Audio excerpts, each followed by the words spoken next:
Nível 1. As luvas brancas.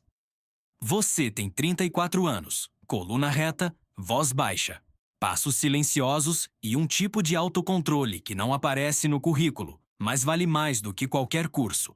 Aprendeu cedo a abrir portas sem fazer barulho, servir vinho sem olhar o rótulo 2 vezes, organizar mesa para 12 pessoas sem encostar nos copos errados e desaparecer de um ambiente antes que a conversa fique importante demais. Você começa no serviço de hospitalidade de alto padrão, hotel de luxo, evento fechado, cobertura alugada, jantar para gente cujo sobrenome vale mais do que o prédio inteiro. Seu salário parece elegante por fora e apertado por dentro. O uniforme é impecável, o sapato brilha, a postura impressiona. Mas no fim do mês ainda tem aluguel, mercado, remédio da sua mãe e uma conta atrasada que insiste em ficar viva. Você serve gente que paga uma garrafa de vinho com o valor do que você leva 2 semanas para ganhar. No começo, você acha que está vendendo excelência. Depois, entende que está vendendo invisibilidade. A primeira regra desse mundo é simples. O mordomo perfeito não existe na memória de ninguém. Ele está sempre ali. Mas nunca pesa, nunca interrompe, nunca pergunta, nunca reage. Você não serve comida. Você protege conforto. E conforto de bilionário é um negócio delicado demais para errar. Nível 2. A casa que parece um país. Um dia, depois de um jantar privado, uma mulher mais velha te observa arrumar a mesa sem tremer, recolher pratos sem ouvir conversa e sumir da sala na hora certa. Ela não sorri muito. Não precisa. Anota seu nome num papel pequeno e diz que a família dela está procurando alguém de confiança.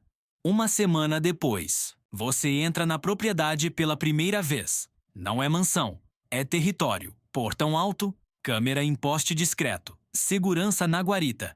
Jardim perfeito demais para ser real. Casa principal, casa de hóspedes, piscina interna, adega subterrânea, garagem que parece showroom.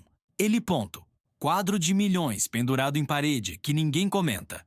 Você vai achando que vai trabalhar para ricos. Descobre que vai trabalhar para gente que já passou da fase de parecer rica. Gente que não ostenta, administra. A família é dessas antigas e novas ao mesmo tempo. Patriarca do mercado financeiro. Esposa com nome forte em filantropia. Filho mais velho na linha da sucessão. Filha do meio vivendo metade no exterior, metade no caos. Caçula que ninguém sabe se é problema ou promessa. Você é contratado como mordomo residente auxiliar. Salário: R$ 11.000 por mês. Quarto próprio na ala de funcionários. Refeição inclusa. Roupa paga. Disponibilidade total. Esse total é a palavra mais cara do contrato. Nível 3. A casa fala. Na primeira semana, você aprende o que não está escrito. O senhor não toma café. Toma silêncio. A senhora odeia cheiro de fritura depois das 7. O filho mais velho quer ser tratado como dono mesmo quando o pai ainda respira. A filha do meio chega sem avisar, bebe antes do jantar e nunca entra pela porta principal. O caçula só aparece quando quer dinheiro, perdão ou cobertura. O cachorro tem mais acesso ao escritório do que metade da equipe. O cozinheiro manda na cozinha. A governanta manda na rotina.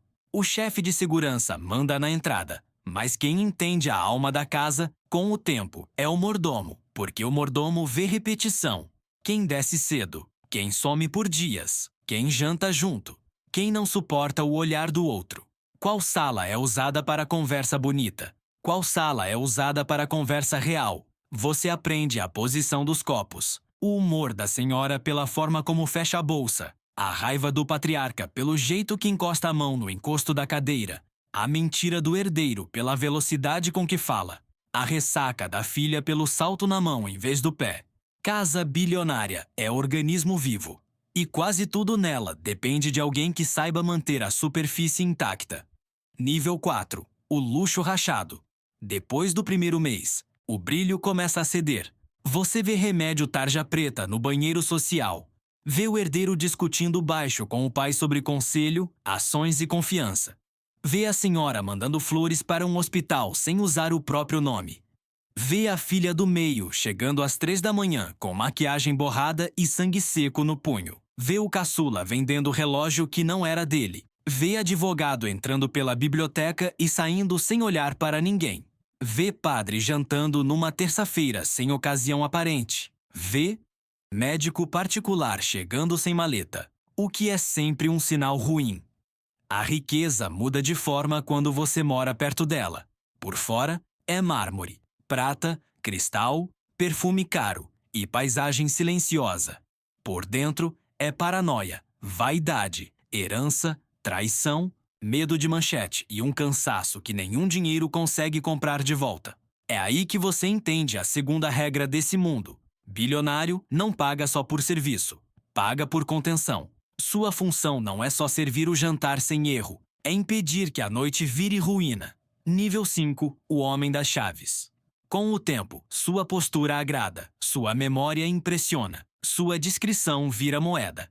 Você deixa de ser o auxiliar que arruma a bandeja e passa a ser o homem que organiza a rotina. Agora você tem chave de sala privada, código de despensa, acesso à adega, contato do florista, contato do piloto, contato do chofer, contato do médico, contato do advogado da família, contato da joalheria, contato da lavanderia que lava manchas que não podem existir no dia seguinte. Você administra a chegada de convidados, troca de assento, presente de última hora, reserva em restaurante fechado, jantar improvisado para gente importante demais, recolhimento de celular em reuniões, retirada de funcionário nervoso, sumiço de garrafa errada, correção de erro antes do erro ganhar nome.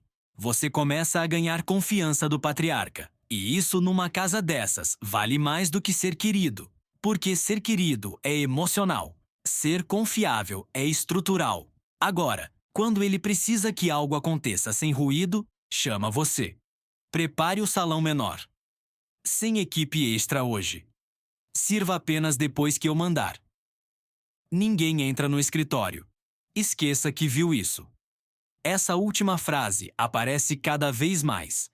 E ninguém numa casa bilionária a diz em tom dramático.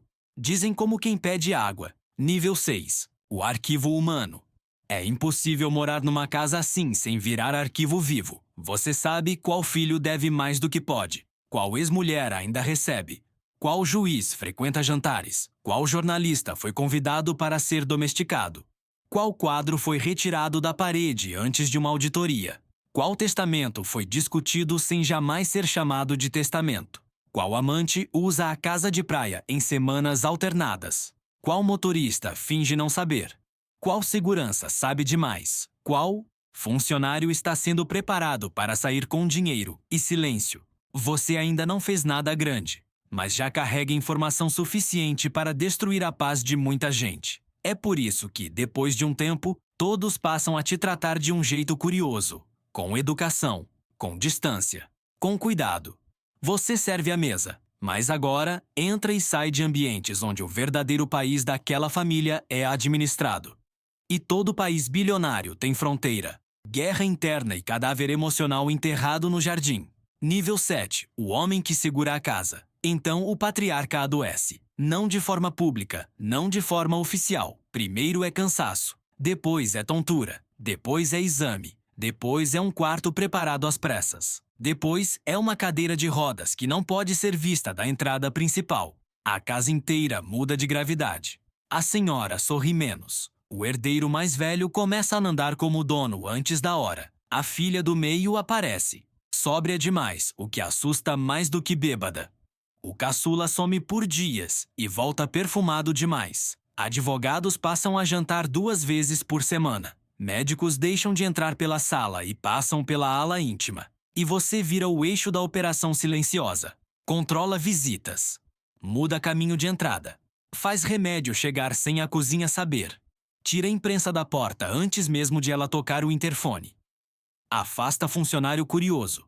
Serve almoço numa bandeja e, no mesmo minuto, recolhe envelope que não pode ser visto por câmera nenhuma. Você não é da família, mas começa a segurar a casa como se fosse o único adulto estável nela. Esse é o momento em que o mordomo deixa de ser funcionário e vira pilar. Nível 8. A guerra de porcelana.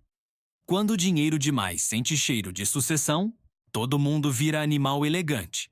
Ninguém grita no corredor, ninguém quebra copo. Ninguém perde a compostura na frente da equipe. Mas a violência muda de roupa. Agora ela vem em frase suave, em convite excluído, em assinatura antecipada, em médico trazido por um lado, em advogado escondido pelo outro, em reunião no jardim que não entra na agenda, em testamento mencionado como ajuste, em quadro retirado da parede porque talvez precise ser vendido, em joia contada 2 vezes, em conta observada mais do que o normal, em visita noturna que ninguém confirma. Você percebe que a casa não está só protegendo um homem doente. Está protegendo o momento exato em que o poder vai trocar de mão. E todo mundo quer que essa troca aconteça do jeito mais confortável para si. O herdeiro quer legitimidade. A senhora quer controle. A filha quer compensação. O caçula quer liquidez. Os advogados querem cláusula. Os assessores querem versão. E você, sem ter pedido nada disso, sabe demais sobre a ordem real em que tudo está acontecendo. Nível 9. A noite do cofre. A linha termina de sumir numa madrugada chuvosa. O patriarca piora de repente. Médico é chamado. Depois outro. Depois padre. Depois advogado. A casa entra naquele silêncio rápido que só existe quando o dinheiro percebe que pode perder o corpo que o comanda. Você é chamado ao escritório privado. A senhora está com o rosto duro. O herdeiro, pálido. O advogado, seco. Mandam você buscar uma caixa pequena no cofre da biblioteca. Você nunca abriu aquele cofre. Só sabia que existia. Agora, recebe a senha em voz baixa. Dentro, não há joia. Há pastas, envelopes, uma chave antiga, um pendrive, um documento dobrado em papel espesso. Você entrega a caixa. Ninguém explica nada. Minutos depois, a filha do meio chega sem ser anunciada. O caçula vem logo atrás, alterado. Os dois querem entrar. Mandam você segurar a porta. Não com força. Com protocolo. Você diz que o senhor não pode receber ninguém. Mentira. Naquele momento, o senhor já não decide mais nada. Você segura os dois do lado de fora enquanto, dentro da sala, a sucessão muda de posição sobre uma mesa de madeira escura. É elegante. É limpo. É monstruoso. Nível 10. O sumiço correto. Na manhã seguinte, o patriarca morre.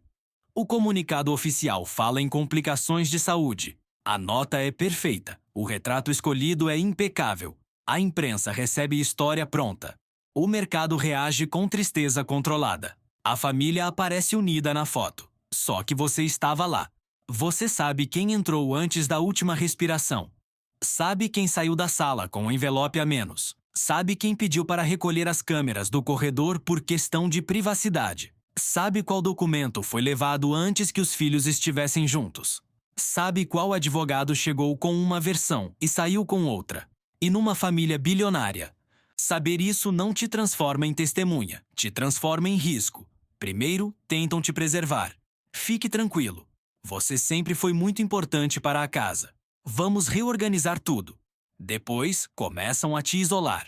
Mudam horários. Tiram você de certas rotinas. Retiram seu acesso. Passam a conversar sem você. Mandam outro funcionário cumprir tarefas que sempre foram suas. Você percebe cedo. Não estão te preparando para a promoção. Estão te preparando para o Descartes. Porque mordomo ideal é o que sabe tudo e morre socialmente antes de abrir a boca. Nível 11. A casa segue sem você. Sua saída acontece 3 semanas depois do enterro. Nada dramático. Nada grosseiro. Nada ilegal. Pacote financeiro generoso. Carta bonita. Agradecimento pela lealdade. Motivo oficial. Reestruturação da equipe doméstica. Motivo real. Memória demais. Você sai com 2 malas, alguns ternos, uma dignidade cansada e uma cabeça pesada de nomes, horários, frases, tremores, envelopes, choros contidos, herdeiros pálidos, advogado seco, sacerdote pontual e uma caixa pequena que nunca deveria ter passado pela sua mão. Meses depois, você arruma trabalho em uma residência grande, mas normal. Gente rica, não bilionária, casa bonita, sem ele ponto. Jantar importante, sem guerra sucessória. Vinho caro, sem testamento escondido. O dinheiro é menor. O silêncio também. Mas você já mudou. Toda campainha depois das 10 parece problema. Todo médico entrando pelos fundos parece presságio. Toda discussão em voz baixa perto de biblioteca parece anúncio de desastre. Você continua impecável, continua reto, continua servindo sem tremer, mas perdeu a inocência profissional. Agora sabe que o mordomo de família bilionária não é só o homem da bandeja. É o guardião involuntário daquilo que dinheiro nenhum pode deixar escapar: decadência, disputa, doença, adultério, medo e herança. Você tem 38 anos agora, dorme pouco, escuta muito, fala menos ainda, e entende tarde o tamanho real da função. Você não servia à mesa, servia à estabilidade de um império doméstico montado em cima de educação, fortuna e pânico. Em algum lugar da cidade, agora, outro homem ajusta as luvas brancas, verifica o alinhamento dos talheres, testa a temperatura do vinho e acha que foi contratado para servir uma família extraordinária. Mas o que ele ainda não sabe é que, em casas assim, o verdadeiro trabalho nunca é carregar a bandeja. É sobreviver ao que ela escuta.